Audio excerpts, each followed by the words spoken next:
I'm back up here again. You guys might all remember me the last time.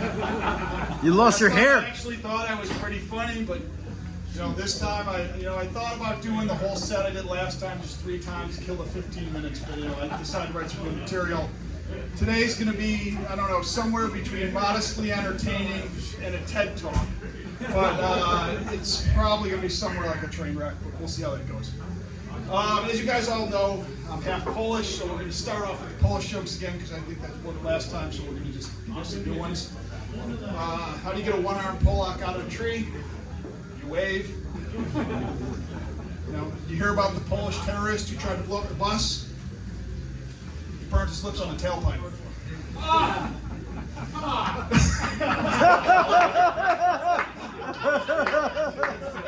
There we go. Oh, yes! Oh, what's this? You guys hear about the Polish carpool? They meet every day at work. Oh, see the Rangers won. That's a real people care about. Polish guy walks into a store. Goes, how much for your kielbasa? The guy goes, what are you, Polish? He goes, that's kind of offensive. If I was German, if I asked for some bratwurst, would you ask if I was German? If I asked for some whiskey, would you ask if I was Irish? If I asked for a taco, would you ask if I was Mexican? Or it's like, no. It's like, then why are you asking if I'm Polish? This is a hardware store.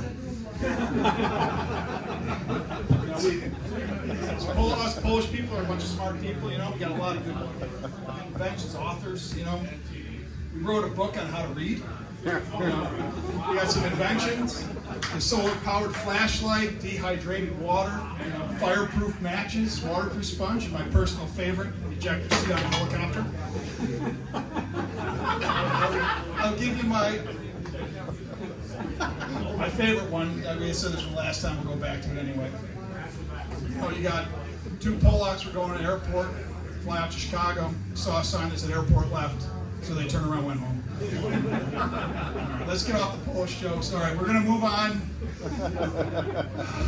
I'm stuck up here. So my kids are getting older. My son's 16, he's driving. My daughter, talk about stupid things they do. Like my daughter, my wife and I went out for dinner a couple weeks ago. My daughter had some friends over. She texts us and says, Dad, don't come through the basement. How stupid are we? Of course we caught him drinking. It is what it is. You know what? I just hope they don't do stupid stuff like I did. So now I have a captive audience. I'm stuck here. I'm going to tell you a little story about my past because I have nothing better to do and I have 15 minutes to kill. All right. So back when I was 19, living in Buffalo, I did what all guys in Buffalo do when you're 19. You go to Canada. Why? Because it's legal to drink. So we went up to Canada, and we went to the Canadian Ballet. For those who don't know what the Canadian Ballet is, use your imagination. There's women, but there is no ballet. So we go up, a couple of cars, a couple of groups of guys, we go up to the bar at the ballet. We're drinking for hours, getting pretty drunk. It's time to leave 3 hours later. So go to leave. You came up in 2 cars, and I drove one of them and pretty drunk, and I'm like, where's Brian? He's like, oh, he left an hour ago. I'm like, what do you mean he left an hour ago? All right, I'll take all you guys home. So everybody piles in my car. So let me set the scene. So I used to drive, I bought a car at a car auction, and I guarantee you it was once owned by a trader. It was a white Volkswagen Fox. The windows were jet black tinted out, ground effects, spoiler, matching white hubcaps, real sketchy. On top of which, Not a $50,000 car. On top of which, once I bought the car, I ripped out everything in the trunk, down to the bare metal, and put in this huge subwoofer system. Very sketchy. Needless to say, so we're pulling up, we're driving back to the border, coming to the bridge. I'm panicked, because there's 6 of us in the car, and the car seat's full. So what do? I pull up aside, I'm like, dude, the smart thing would have been done is ask one of the guys to get out of the car and walk over to the bridge and go home. But no. What I do, I take Mikey. Mikey's the smallest guy. I said, Mikey, going in the trunk. So I throw the guy in the trunk. Now it's 15 degrees. It's the middle of January, and it's fucking freezing.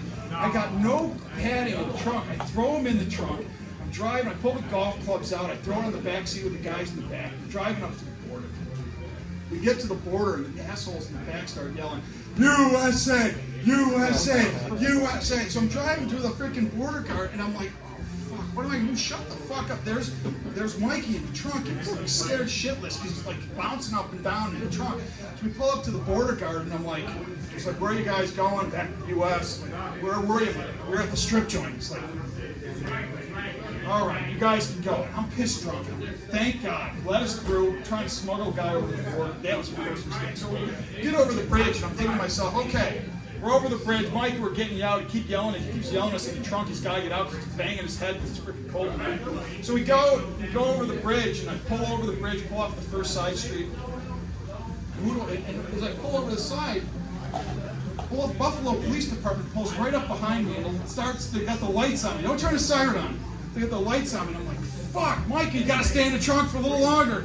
We start driving, The guy tails me for 3 miles. I'm fucking bouncing on potholes because it's the middle of the winter. Fucking guys bumping up and down. Thank God, nothing happened. I got through out of that, pulled out, got Mikey out of the back, done. Moral of the story, don't ever go with a ride for me because you know what, I might throw you in the trunk. It is what it is. All right, enough of that story. Let's move on to something a little more entertaining that is not as stupid as that. A lot of you guys play softball, so I decided to make a top 10 list.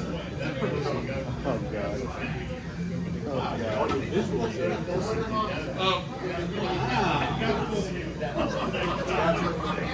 Top 10 reasons of why I love softball. All right, top 10 reasons of why I love playing softball. Number 10, I know a guy, right? It's inevitable. Every single time we play baseball or softball, we're short players. And somebody happens to know a guy who inherently sucks. And whatever happens, if the kid played softball who's rusty, but you know what? He's good. He sucks. Which leads to the other reason why I like softball. Striking out. Unless if your name is Ira and you've never struck out in your life, everybody here has made a complete ass of himself and is about the most embarrassing thing you could possibly do. Number eight thing I like about softball. Quality baseball. Now, I don't know who's a better base runner between Jeff Klein and Dan Rivlin, but either way, they're funnier than this comedy set. Go out and watch us. Number 7, reason I like softball, Orlando. All right. What grown man doesn't want to be coached after playing a sport for 30 years? Orlando, thank you for providing the coaching that we all need. Load! Number 6. Can't get number 6 off. Damn it. Contact ties. Now, what was originally just the aroma of Kelvin has turned into an after party every night. It seems like a Grateful Dead show. And let me tell you, after every softball game, I'm feeling nice and relaxed. I haven't smoked 5 years. Number 5, Josh, who's not here, unfortunately. Let me ask you, who's dumb enough to send a crib sheet to the printer?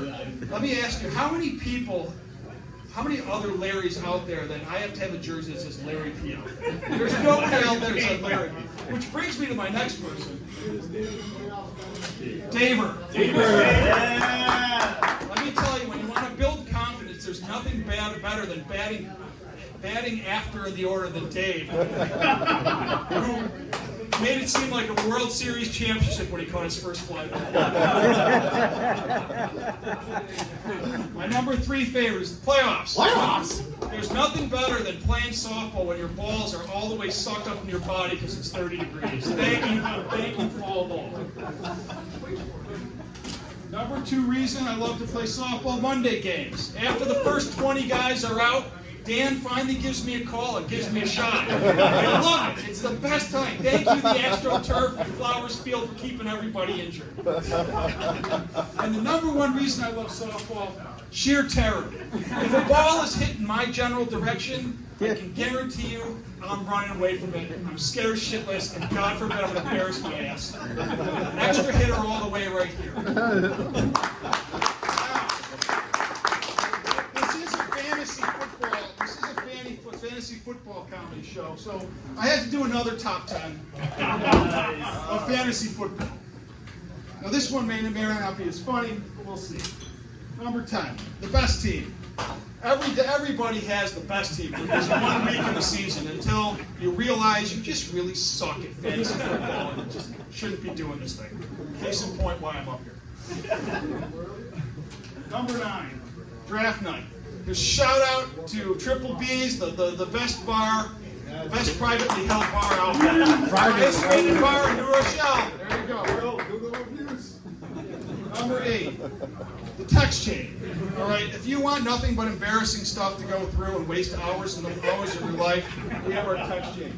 At this point, I'd like to make a short interlude and just brought some audio-visual stuff here. We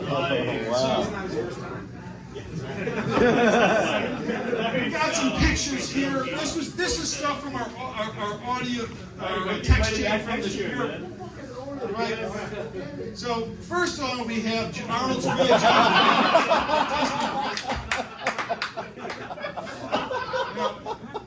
Second one, Joe, he was doing a big drug bust. This could actually be Josh's house, but we're not actually sure. Joe was pumping iron to try to get this, but the reality was he was really sleeping on the job.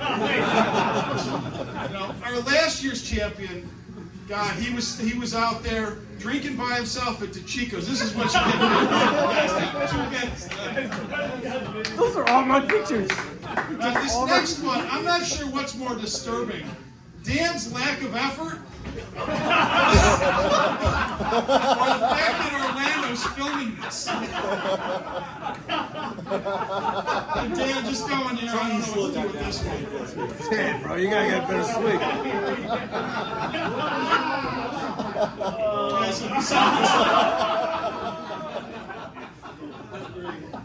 And John's not here today. I don't know what happened on Tommy's drunk night, but man, I don't know what the hell what John was doing there.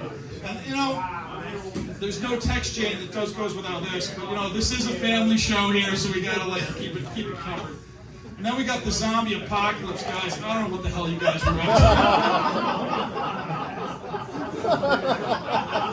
You know what? Like I said.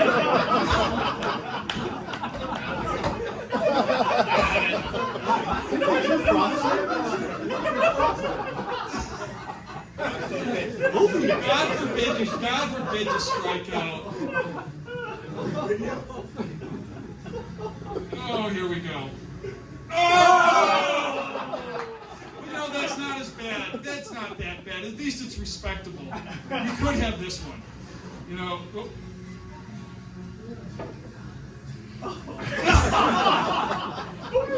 That's the first one. Or should we watch that again in slow motion? No. Here we go. A little slow motion action.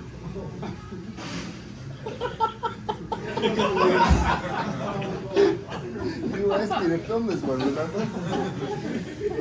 Too high. Too high.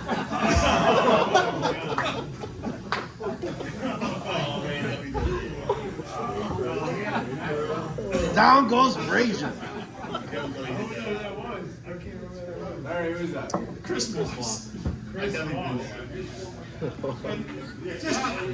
let's just go back to celebrate that this thing is almost over. There we go, Arnold. One more shot. You can never use any of my equipment again. Fucking guy comes over last night. All right. Oh, where were we? Okay, we're going back to the football. Top 10. That was probably like So 2 we're at times number in my 7. life. Top 10 reasons I like football. Oh, there we go. Yeah. Orlando. If I could get one more text that I have to do comedy night, I would feel ready to shoot myself. Let me tell you, I have never welched out a bet. In fact, in high school, I went out there for 3 minutes in the middle of halftime at a varsity basketball game and danced to a song that I had no idea what it was for because I will do whatever it takes. And I'm not going to welch out a bet. Number 6, Yahoo Sports. This is the Pabst Blue Ribbon of fantasy sports. Let me tell you, is the highest quality of the low quality fantasy sites. Number 5. Josh, I got to do it again. Right? When you draft the same player that's been drafted once, it's one thing. When you draft the same player that's been drafted once 4 times, it means you got to ask yourself, how many dummies did I really have to take before I got here? We should have done a Zoom for him. Number 4. Team names. Uhtred? What? Number 3. I can't change it. I don't know why. The playoffs. The one time of the year where everybody starts arguing again of what the hell is our playoffs? Where the hell is the plate? We got to take care of this. The plate. It's on Dino's back. Number 2 reason I love football, fantasy football is comedy night. God forbid I ever have to do this fucking one more time. This is the worst fucking experience of my life, but I'm doing it anyway. And the number 1 reason I love fantasy football, sheer terror. Only in fantasy football can a text chain turn into me closing the windows and peeking out the shades, hoping that a crazy car was knocking into a truck.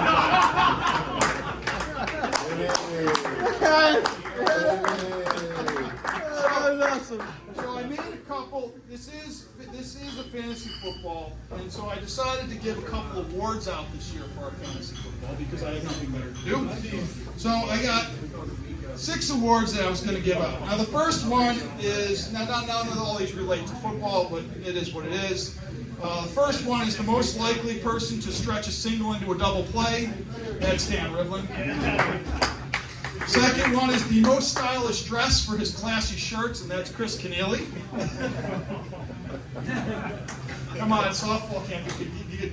After you wear the dress shirt to softball, you can't pass that one. Oh, that one, yeah. Pants with low socks. Most likely to fall through a ceiling, that's Arnold. Just because I've done it.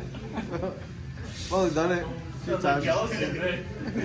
Cousin of the year is Kenny. I don't know where he is today, but he's definitely cousin of the year. Now, is he really a medical professional of the year? Dr. Brett. For some reason, people keep calling him Dr. Brett, but is he a really doctor? I don't know. People call me Hockey Larry, but you know what? I play softball better than I play hockey. And then last, the most likely to berate children for no reason in the self-proclaimed YBNR Coach of the Year, Orlando. So I'll leave you guys with a joke, and this will be they'll end it with this. So there's a bum sitting on the subway. A businessman, real sharp-dressed businessman walks in. And a beautiful brunette walks into the train. And the businessman goes up and goes, "Tip your ass with a feather?" She's like, "What?" It's like, "Particularly nasty weather." She's like, "Oh, I thought you said something else." All right, the bum's watching the guy. Brunette walks off. Beautiful redhead walks in. The businessman goes up to the beautiful redhead. He goes, "Tip your ass with a feather?" She's like, "What?" It's like, "Particularly nasty weather." She's like, "Oh." She gets off the train. Beautiful blonde walks in. I'm sitting here watching this whole thing. What's going on? So the businessman goes up to the beautiful blonde. "Tickle your ass with a feather?" She goes, "Your place or mine?" They walk off the train.